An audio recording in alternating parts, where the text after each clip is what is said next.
Fate Strange Fake is currently my favorite show this season, but with episode 6, it truly felt like the show has finally achieved its true potential and beyond, and that is thanks to the allocation of incredible staff on it. Today I want to highlight the brilliance behind its production, storyboarding, and animation as we look at what the staff was able to achieve with this episode. Maybe not to everyone because more episodes have been anticipated for years. Fate Strange Fake was the dark horse of this season for me personally. Initially, I was anticipating 4 shows: Trigun, Jujutsu Kaisen, Frieren, Season 2, and Sentenced to be a Hero. And unexpectedly, Fate Strange Fake pulled me to binge through its episodes. So I feel lucky I didn't wait all these years like the fans did. Although I have watched Fate Zero and Unlimited Blade Works, the latter made me lose a bit of interest to get into more, but this one feels different. The designs, the compositing, the delicious line work pulled me into it with no return. The show is directed by 2 very prominent names in the industry, Takahito Sakazume and Shun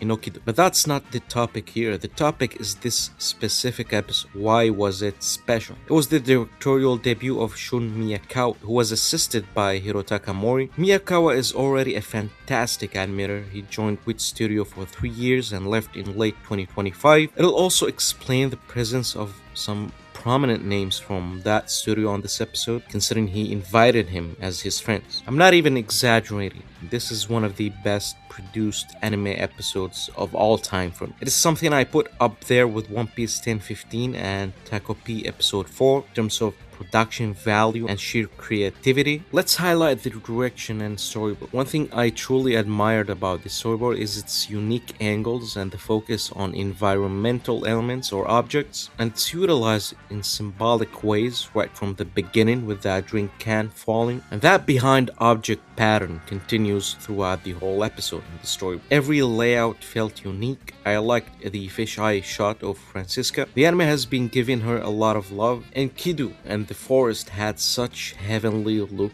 it's insane. Like the way the compositing, music, art direction, and corrections captured that cannot be understated. The characters just so soothing to watch, from voice, ability, design, mannerism. My favorite character so far. The battle slowly begins with amazing layouts prior to it, with reflections on objects. Again, I cannot praise the compositing enough here, especially during the visualized monologue with Richard as the king and then Gilgamesh. Feels like one of those cracked fake commercials, except it maintains such quality for a full episode. It's unreal. The action storyboard is ideal. It's energetic, perfectly readable, but also builds anticipation or catches you off guard. The choreography is just amazing here. I'm a big fan of the part where Enkidu punches through the wall that Richard used to deflect, and the music depicts this fun fight with no ill intention perfectly. Through pauses and upbeats, it's just perfectly synchronized with the action through a simple,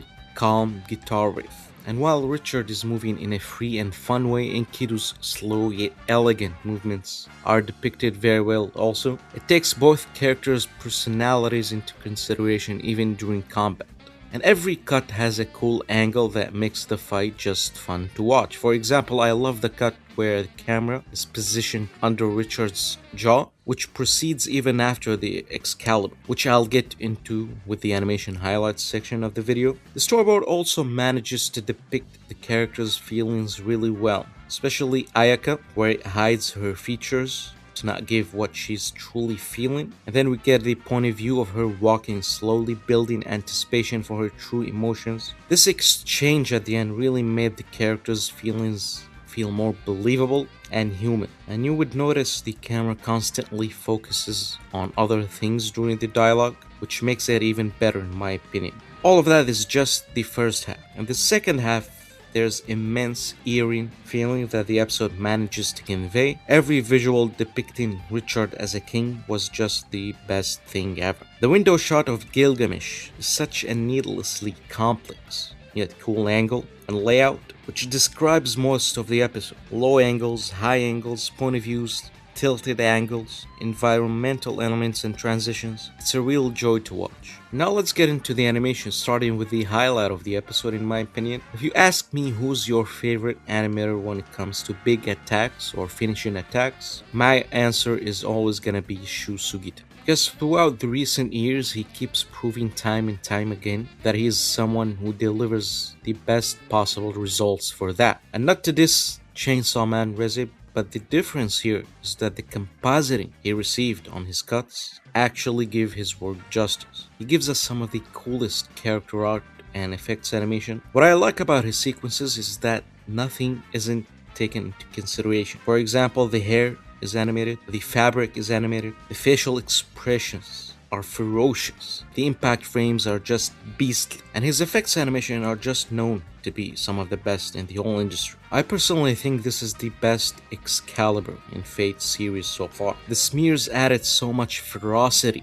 to the attack, and the close-up on Richard's face with the intense facial expressions and impact frames just finalizes this attack as one of the coolest in recent years. I'm not sure how to feel about the texture of the forest during one cut of the sequence, but that's just a minor nitpick. I think Miyakawa surely knew who to call for this attack.